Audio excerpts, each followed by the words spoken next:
Oh, tentu ada dong. Ada, pasti ada.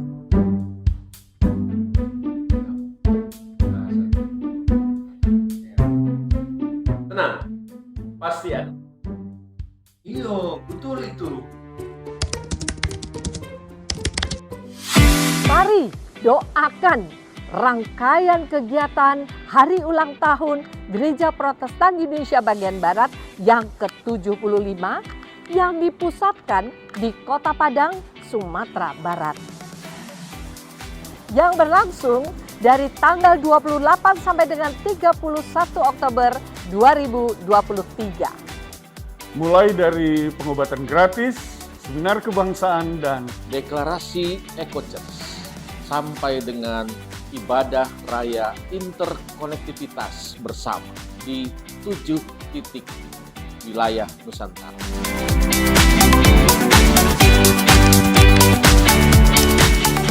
Oh, tentu tidak.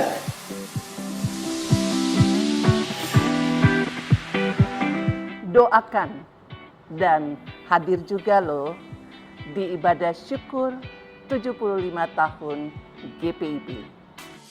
Pada tanggal 19 November 2023, pukul 14 waktu Indonesia bagian Barat, bertempat di Istora Senayan, Jakarta. Mari kita mensyukuri dengan penuh sukacita iman atas karya layan Tuhan Yesus Kristus di dalam dan melalui gerejanya GPIB selama 75 tahun. Soli Deo Gloria.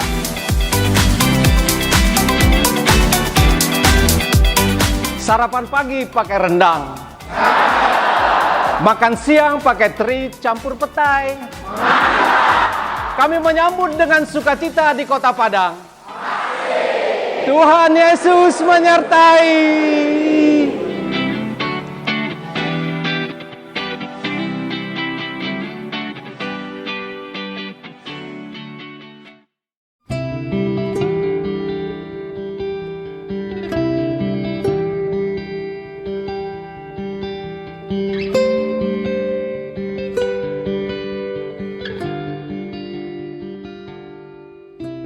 Selamat malam, Bapak, Ibu, saudara-saudara yang dikasihi oleh Tuhan Yesus Kristus.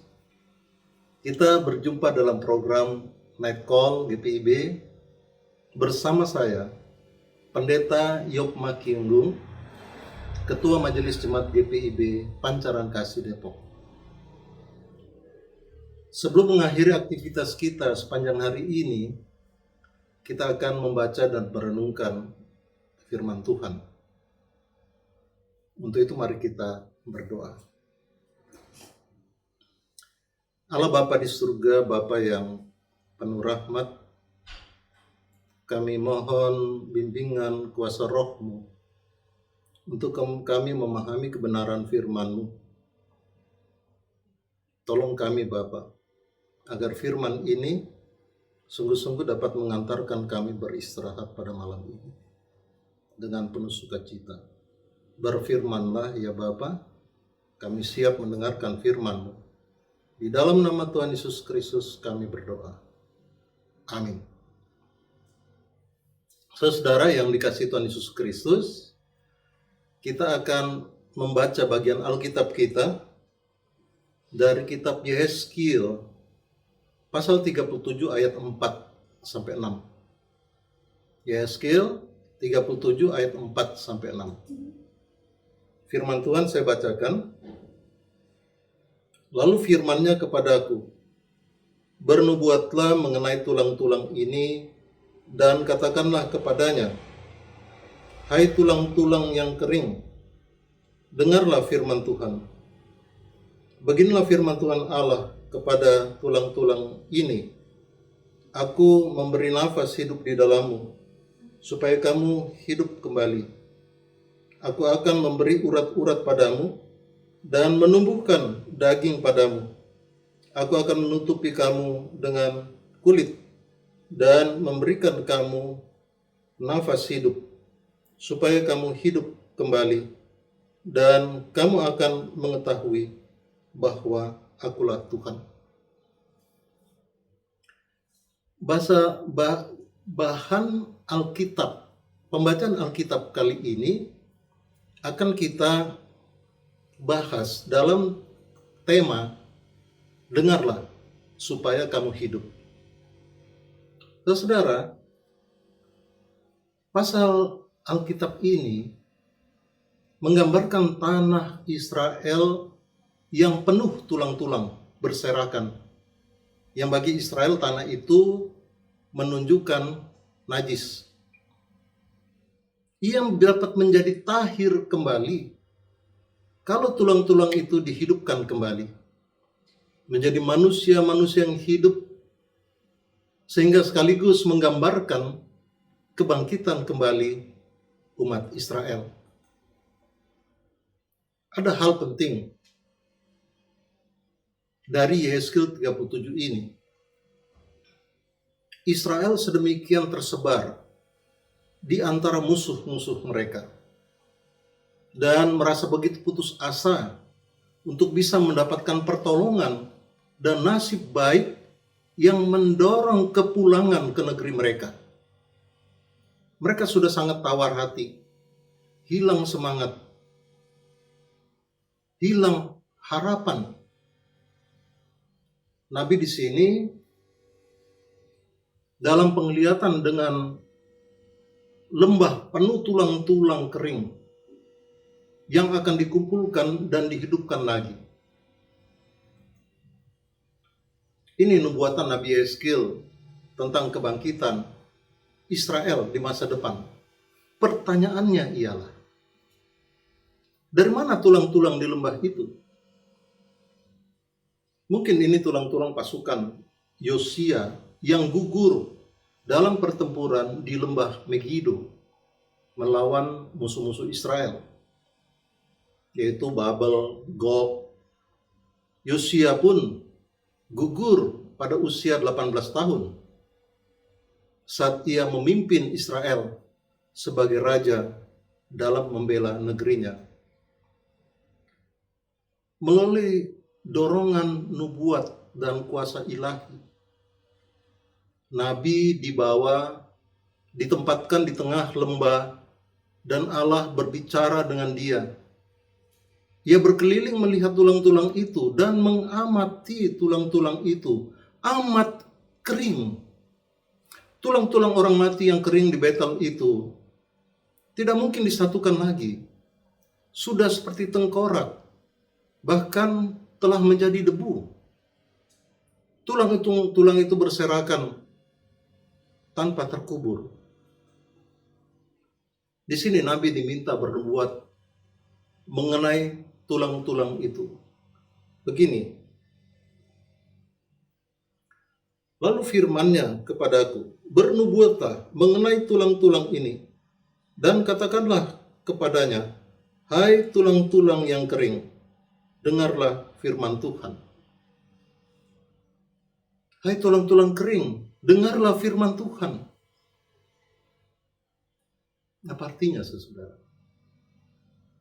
Tulang-tulang kering itu diminta untuk mendengar firman Tuhan. Mendengar berarti memberi telinga bagi firman Tuhan. Memberi perhatian bagi firman Tuhan. Memusatkan perhatian pada firman Tuhan. Menjadikan firman Tuhan itu penting, berarti, dan bermakna. Jelas, ini ditujukan bagi Israel. Mengapa nubuatan Nabi meminta umatnya mendengar firman Tuhan? Firman Tuhan itu menghidupkan. Pada Israel yang tinggal tulang-tulang kering akan dihidupkan kembali. Tuhan Allah, Adonai Yahweh, akan memberi nafas hidup dalammu. Tuhan Allah akan memberi urat-urat dan menumbuhkan daging pada umatnya Israel. Perhatikan ayat 5. Pada kata supaya kamu hidup kembali. Supaya kamu hidup kembali. Hal ini diulangi di ayat 6. Menghidupkan kembali Israel menjadi real. Tuhan bukan saja menghidupkan tanpa arti, tapi Ia memberi hidup yang membuat umatnya bermakna. Umatnya dapat beraktivitas kembali. Di sini umat Israel dipenuhi pengharapan. Ini menunjuk pada pemulihan Israel sepenuhnya. Allah akan mengembalikan Israel pada kondisi semula. Oleh firman-Nya, Allah memulihkan Israel menjadi umat miliknya yang dipakainya terus untuk bersaksi tentang kuasa-Nya. Perhatikanlah, jika Tuhan tidak menaruh hidup di dalam diri Israel, pastilah Israel tidak akan hidup. Nabi mengenal Allah dan rencananya sempurna. Karena itu ia ingin menyerahkan semua karyanya pada kuasa dan rancangan Tuhan. Ia melihat serta mengakui bahwa pekerjaan-pekerjaan Tuhan sungguh menakjubkan. Ia percaya bahwa semuanya dikerjakan hanya oleh hikmat Tuhan sendiri. C.S. Lewis dalam buku Friendship Counseling, Kevin Huggins mengatakan, kebenaran yang menakutkan adalah bahwa pernyataan seperti yang Anda katakan juga harus bergantung sepenuhnya pada Allah. Merupakan satu hal yang paling kita takuti. Tentu saja hal itu menunjukkan seberapa banyak kita telah bergantung pada hal lain secara eksklusif. Namun persoalan sudah berakar sangat kuat dalam diri kita, sehingga kita tidak akan berpaling pada Allah selama hal-hal lain itu menyediakan sesuatu yang menarik untuk kita berpaling. Kebergantungan kita pada kuasa lain di luar Allah adalah fakta saat kita masih muda, saat kita masih kuat. Saat itu kita takut kehilangan dunia, padahal dunia itu milik Tuhan. Ketika kita menjadi lebih tua, serasa dunia harus segera kita tinggalkan dan kita rindu bergabung dengan Tuhan, Sang Pemilik dunia ini. Karena apa? Ketertarikan dunia telah perlahan-lahan menjauhi, meninggalkan kita, dan kita ditinggal oleh segala ketertarikannya. Kita pun menderita, lahir dan batin. Kita tidak dapat menderita secara lahiriah tanpa mempengaruhi batin kita. Itulah sebabnya dalam hidup ini kita membutuhkan topangan lahir batin dan dalam perjuangan hidup kita. Kita telah menjadi tak bersemangat, tidak berpengharapan lagi, tak berdaya, lemah. Laksana tulang-tulang kita telah menjadi kering. Disinilah kita butuh topangan. Dia lewat firman-Nya. Paling tidak kehadiran para gembala yang mampu membimbing kita pada jalan-jalan yang benar yang ditunjukkannya sesuai firman-Nya. Tentang penderitaan, C.S. Lewis sekali lagi mengatakan, kita diberitahu bahwa sekalipun semua penderitaan itu menimpa kita sebagai sebuah keharusan, jika dirangkul demi Kristus, ia akan sama baiknya dengan penderitaan yang sukarela. Tentunya, saudara, jika dijalani dengan cara yang benar. Sobat GPIB, perhatikan juga, hamba-hamba Tuhan harus dengan setia dan tekun menggunakan sarana-sarana anugerah, bahkan terhadap orang-orang yang tampak kecil kemungkinannya untuk dimenangkan. Namun, Allah pasti mampu menghidupkan kembali. supaya kamu hidup kembali. Begitulah firman Tuhan Allah kepada tulang-tulang kering, kamu akan hidup. Anugerah Allah dapat menyelamatkan jiwa-jiwa tanpa pemberitaan kita. Tetapi pemberitaan kita tidak dapat menyelamatkan tanpa anugerah Allah. Anugerah ini harus dimohonkan dengan doa.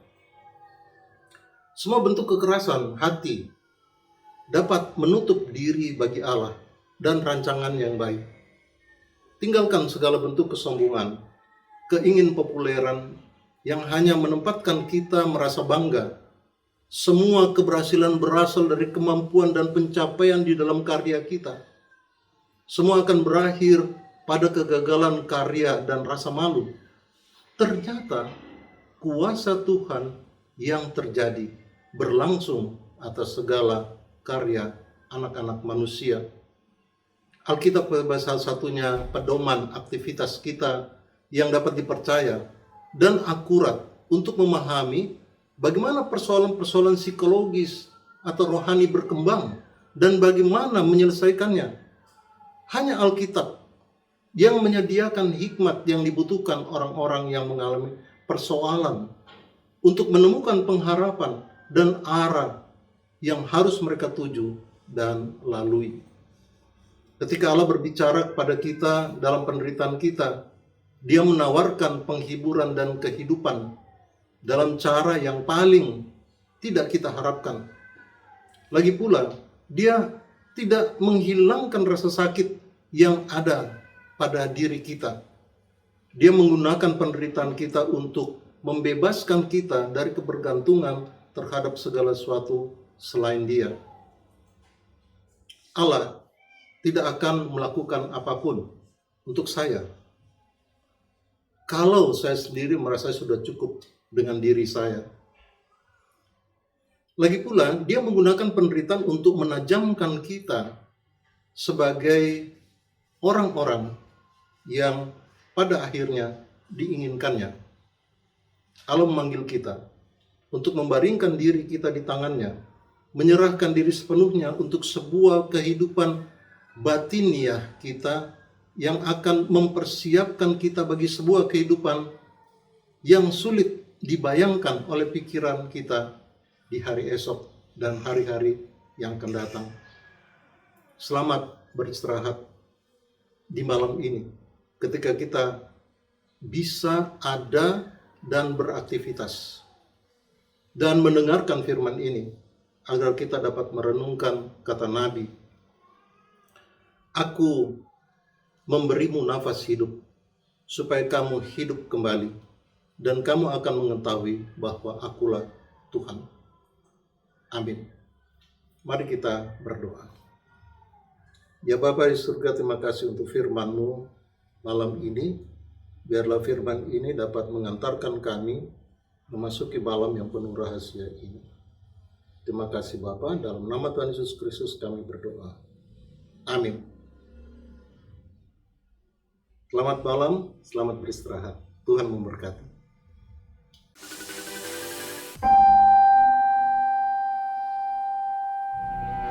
Shalom, salam sejahtera bagi kita semua. Saya Oli Dono Kambe selaku Ketua Panitia Hari Ulang Tahun GPIB ke-75 tahun. Mengajak jemaat GPIB untuk mengucap syukur kepada Tuhan Yesus Kristus yang menyertai pelayanan GPIB sejak tanggal 31 Oktober 1948 sampai dengan saat ini. Mensyukuri anugerah Tuhan, memasuki usia 75 tahun yang disebut sebagai usia berlian. Maka pelaksanaan hari ulang tahun mengangkat moto GPIB, berbinar kasih. Mari para pendeta emeritus, dan seluruh warga jemaat, kita datang dalam persekutuan ibadah raya dan ibadah syukur, di mana ibadah raya akan dilaksanakan di Kota Padang, Sumatera Barat mulai tanggal 28 sampai tanggal 31 Oktober 2023 dan ibadah syukur akan dilaksanakan pada tanggal 19 November 2023 di Istora Senayan, Jakarta. Doakan dan muliakan Tuhan dalam pelayanan. Kesaksian dan persekutuan salam hangat GPIB di hati.